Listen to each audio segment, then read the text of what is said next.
సంఘటిత మహిళా శక్తి, సేవలకు చేయూత, స్వయం సహాయక సంఘాలు బలోపేతం, ప్రతి సంఘానికి 2.5 లక్షలు రుణం, ఆర్థిక లావాదేవీలపై ప్రత్యేక సెక్షన్, మహిళా సంఘాలతో మీ సేవా కేంద్రాలు, పట్టణాల్లో మహిళా శక్తి క్యాంటీన్లు, స్కూలు ఆఫీసుల్లో సోలార్ ప్లాంట్లు, క్షేత్రస్థాయిలో పథకాల నిర్వహణ కూడా.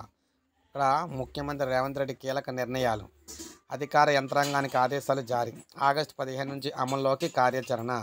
సో రాష్ట్ర వ్యాప్తంగా మహిళలకు ఇదే మంచి అవకాశం. గ్రామీణ ఆర్థిక వ్యవస్థను బలోపేతం చేయడమే లక్ష్యంగా రేవంత్ రెడ్డి ప్రభుత్వం కార్యాచరణ చేస్తూ ఉంది. అందులో భాగంగానే మొదటగా మహిళా శక్తి పథకాన్ని విస్తృతపరిచేందుకు చర్యలు ప్రారంభించింది. గ్రామ స్థాయిలో అన్ని ప్రభుత్వ కార్యాలయాల్లో స్వయం సహాయక సంఘాలకు భాగస్వామ్యం చేయడం ద్వారా ఉపాధి అవకాశాలు మెరుగుపరచడమే లక్ష్యంగా ఈ నిర్ణయం తీసుకున్నారు. సంక్షేమ పథకాల అమల్లో కూడా మహిళా సంఘాలను బాధ్యులను అయితే చేయబోతున్నారన్నమాట. సో ఒక్కొక్క గ్రూప్కి 2.5 లక్షల రూపాయలు అయితే లోన్ అయితే ఇవ్వబోతున్నారు. వీటి ద్వారా మీ సేవా కేంద్రాలు పెట్టించబోతున్నారు. అదేవిధంగా మనకి శక్తి క్యాంటీన్లు, మహిళా క్యాంటీన్లు అయితే పెట్టించబోతున్నారు. ఇలా అన్నీ కూడా చేయించబోతున్నారు.